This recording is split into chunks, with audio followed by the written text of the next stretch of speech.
अऊज़ु बिल्लाहि मिनश शैतानिर रजीम। बिस्मिल्लाहिर रहमानिर रहीम।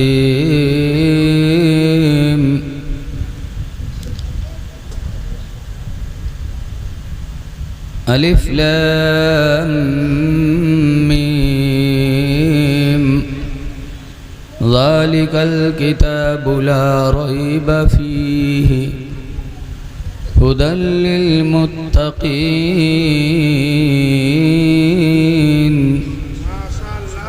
आमन्तु बिल्लाहि सदक़ल्लाहुल अलियुल अज़ीम।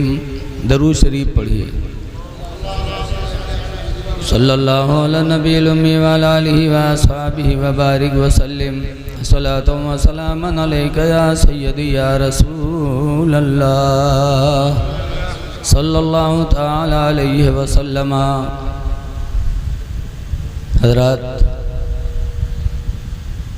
नानकार गांव की मस्जिद देखकर बड़ी खुशी हासिल हुई। बड़े अच्छे लोग हैं जिन्होंने अल्लाह के घर को इतना अच्छा बनाया।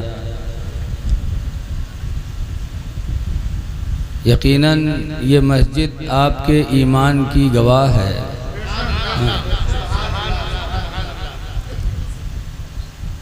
हुज़ूर फरमाते हैं, इज़ा रअयतुमुर रजुला,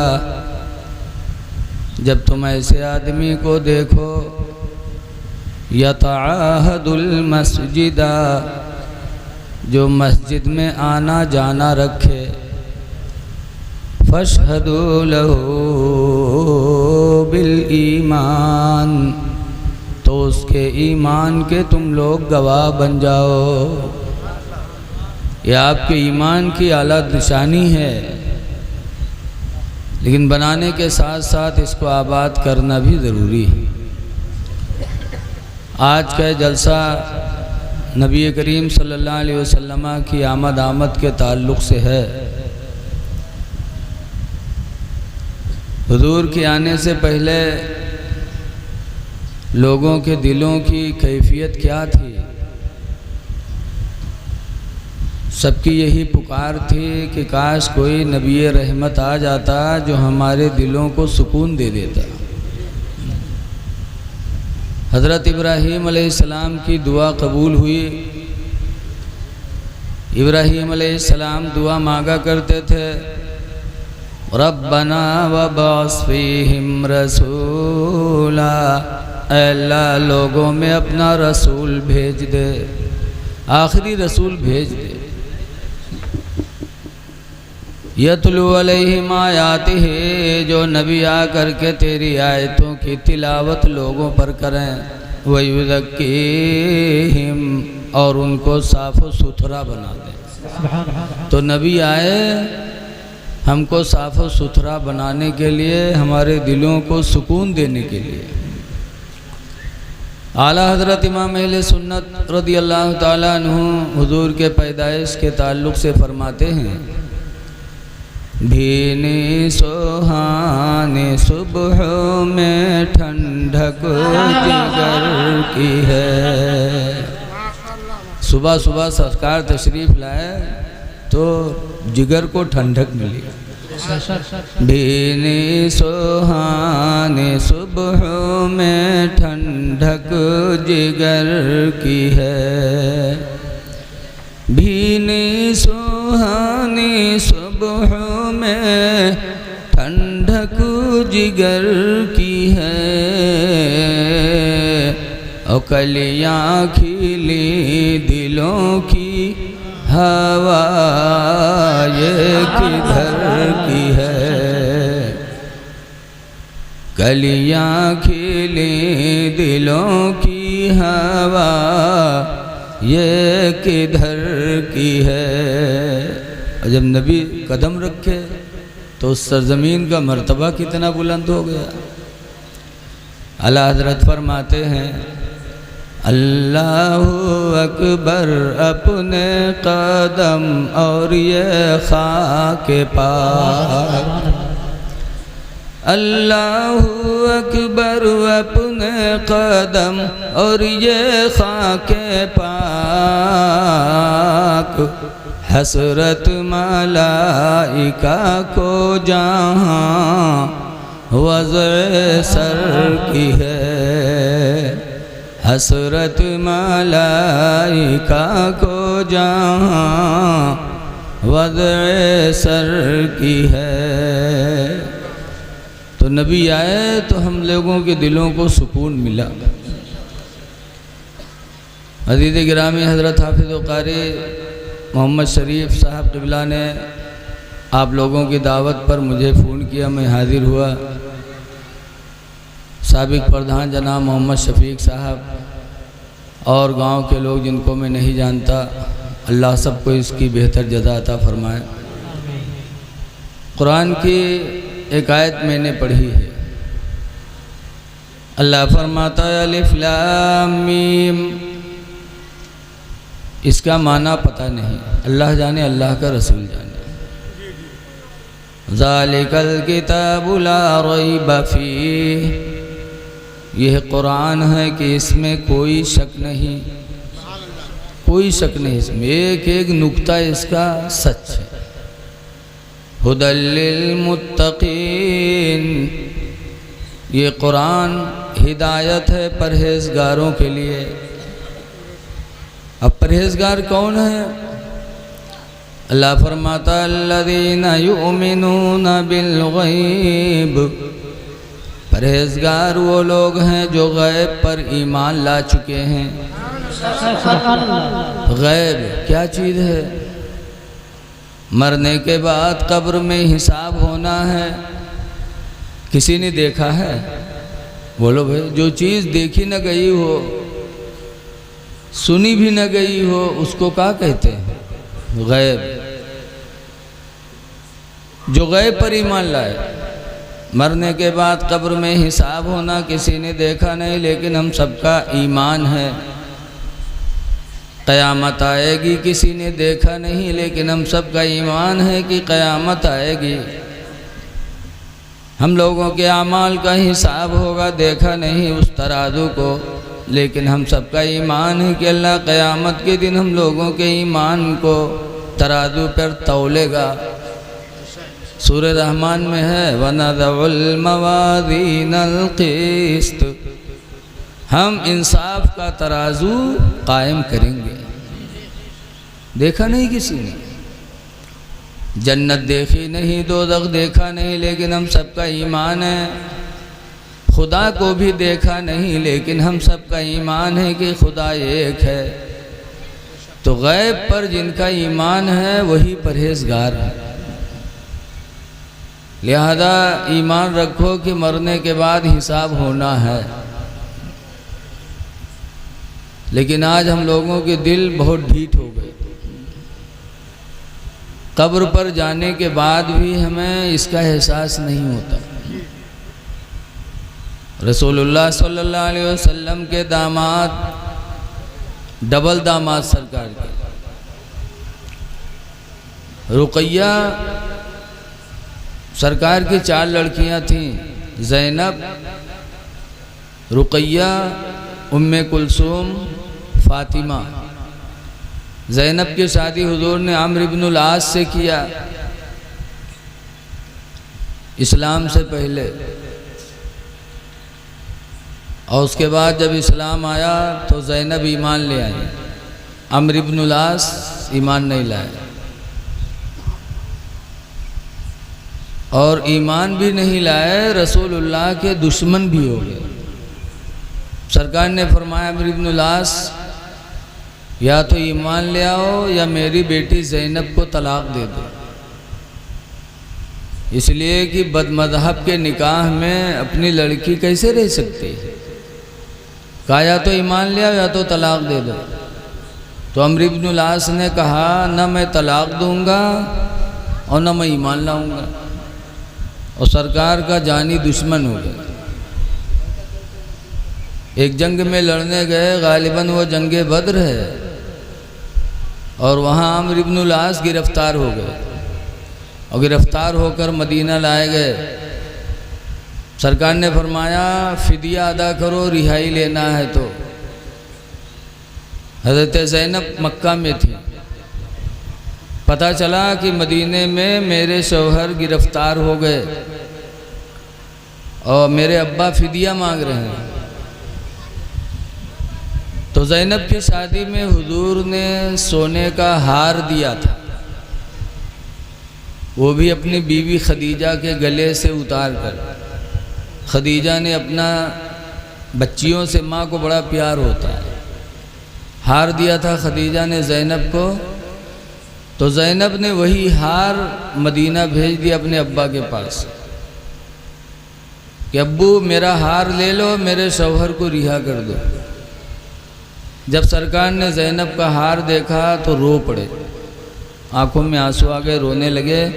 साहबे किराम अर्ज़ करते हैं, मेरे पैगंबर अल्लाह, ऐ मेरे पैगंबर, मेरी माँ मेरे बाप आप पर कुर्बान हो जाए, अब रो रहे हैं। कहा ज़ैनब का हार देखकर मुझे खदीजा की याद आ गया। ऐ मेरे सहाबा, अगर तुम चाहो तो मैं अम्र बिन आस को ज़ैनब का हार भी वापस कर दूं, रिहा कर दूं। नानकार गांव का आदमी हो तो कहना ना, इंसाफ ज़रूरी है, चाहे दामाद हो चाहे बिटिया हो, फिदिया ले। लेकिन सहाबा नबी से कितनी मोहब्बत करते थे। कहा अल्लाह और अल्लाह का रसूल बेहतर जानता है, आप जो करेंगे उसी में भलाई है। सरकार ने अम्र इब्नुल आस को ज़ैनब का हार भी दे दिया और रिहा भी कर दिया। जब हार भी दिया और रिहा किया तब अम्र इब्नुल आस के दिल पर असर पड़ा। कहा खुदा की कसम, आपके रहमो करम का कोई जवाब नहीं है कि मैं आपका इतना बड़ा दुश्मन कि लड़ने मदीना आया, आपके सामने आया, आपके सामने कैद हो गया, तो आपका रहमो करम ये कि फिदिया भी वापस कर रहे हैं और रिहा भी कर रहे हैं।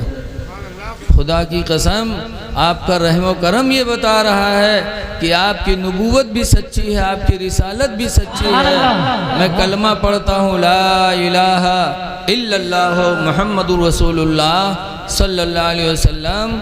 अम्र इब्नुल आस भी मुसलमान हो गए सरकार की रहमत देखकर। और एक बिटिया थी रुकैया, रुकैया की शादी उस्मान गनी से किया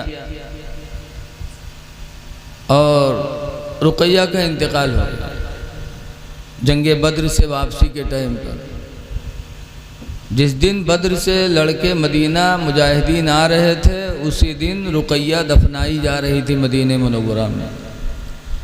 तो सरकार ने अपनी तीसरी बेटी उम्मे कुलसूम का निकाह उस्मान गनी से कर दिया और फरमाया, अगर अल्लाह मुझे 40 बेटियां देता तो मैं यके बाद दीगरे सबको उस्मान के निकाह में दे देता।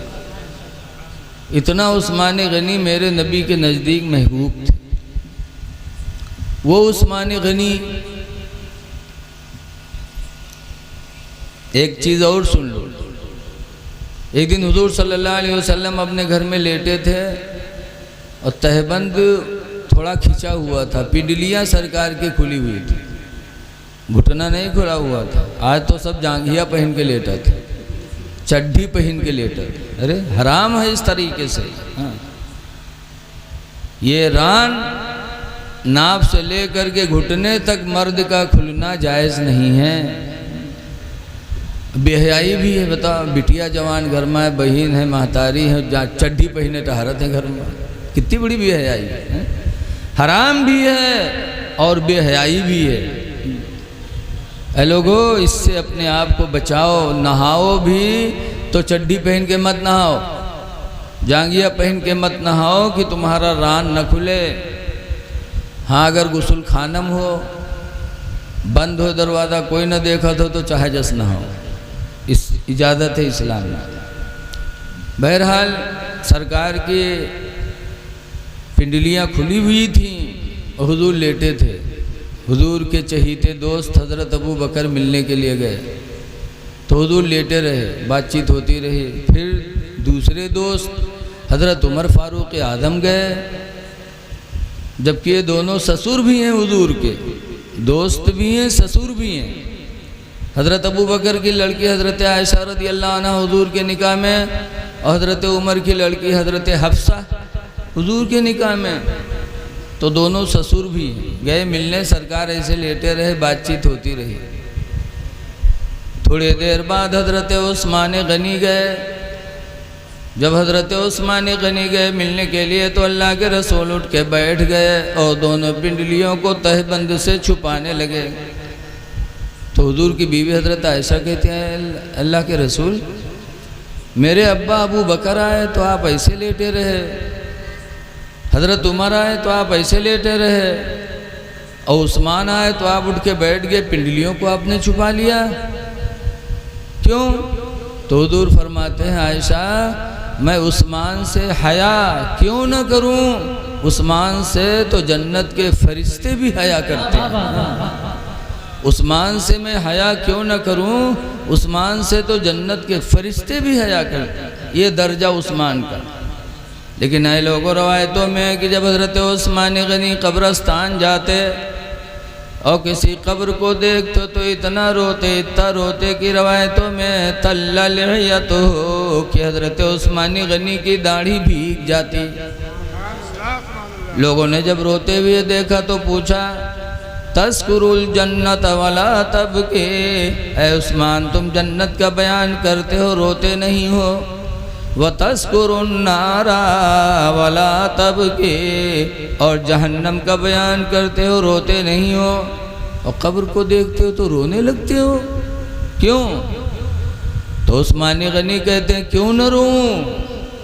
मेरे पैगंबर ने कब्र के बारे में फरमाया, कब्र अव्वलो मंजिलों में मनाजिल आखिरा, कब्र आखिरत की मंजिलों में सबसे पहली मंजिल है।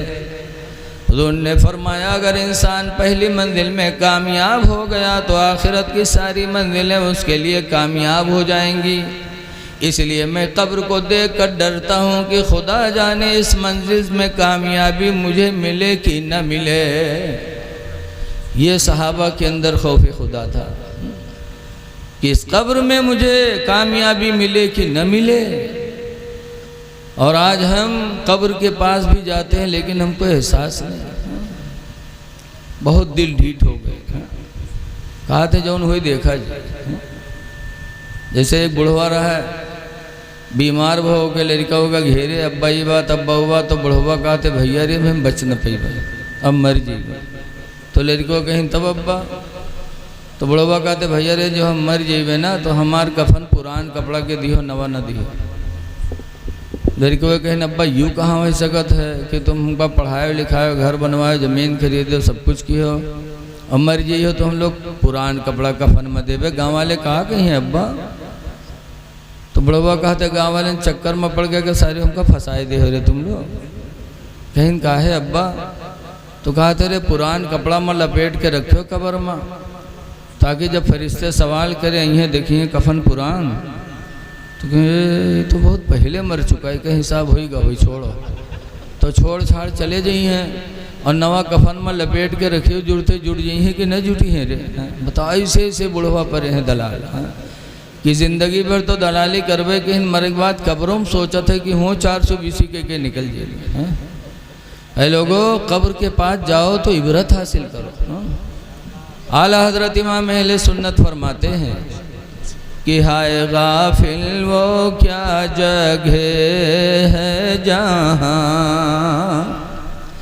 हाय गाफिल वो क्या जगह है जहाँ,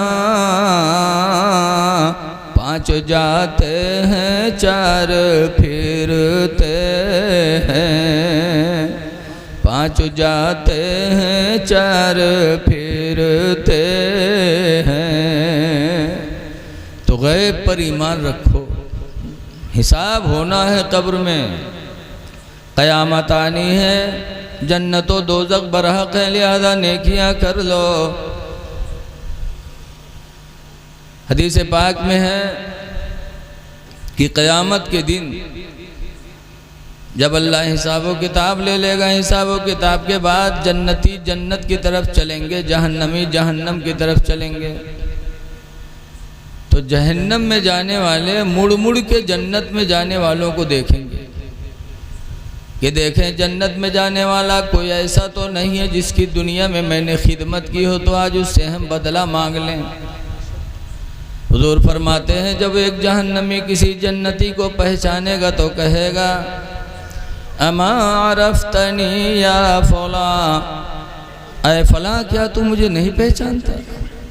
इन्नी आतैतुका वज़ूअन फिद दुनिया, बेशक मैंने दुनिया में तुझको वज़ू का पानी दिया था। बोलो ना भैया, ऐ फला क्या तुम मुझे नहीं पहचानता? बेशक मैंने दुनिया में तुझको पानी दिया था वज़ू का। फशफ़ेनी इंदल्लाह, तो अल्लाह के नज़दीक मेरी सिफारिश कर दो कि अल्लाह तुम्हारे साथ मुझे भी बख्श दे। वज़ू का पानी दिया था। वक़ाल अल्लाह खरो, बोलो ना हज़रत सुनो, वक़ाल अल्लाह खरो, और दूसरा जहन्नमी जब पहचानेगा किसी जन्नती को तो वो भी बोलेगा अमा अरफ्तनी या फला, ऐ फला क्या तू मुझे नहीं पहचानता? इन्नी आतैतुका शरबतन फिद दुनिया, बेशक मैंने दुनिया में तुझको पानी पिलाया था। फशफ़ीनी इंदल्लाह, तो अल्लाह के नज़दीक तो मेरी सिफारिश कर दे। हदीस में हुज़ूर फरमाते फयशफ़ानी, तो दोनों जन्नती उन दोनों जहन्नमियों की सिफारिश करेंगे। फयुशफ़ान, तो दोनों की शफ़ाअतें कबूल हो जाएंगी और वो दोनों जन्नती के साथ जहन्नमी भी बख्श दिए जाएंगे। लिहाजा लोगों, रहती दुनिया में नेकियां कर लो, यकीन जानो, गैब पर ईमान रखो कि इसका बदला क़यामत के दिन हमको मिलेगा। अल्लाह तौफीक दे तो किसी को वज़ू करा दे, अल्लाह तौफीक दे तो पानी पिला दे, अल्लाह तौफीक दे दे तो खाना खिला दे। ये वो नेकियां हैं जो कभी मिटने वाली नहीं है।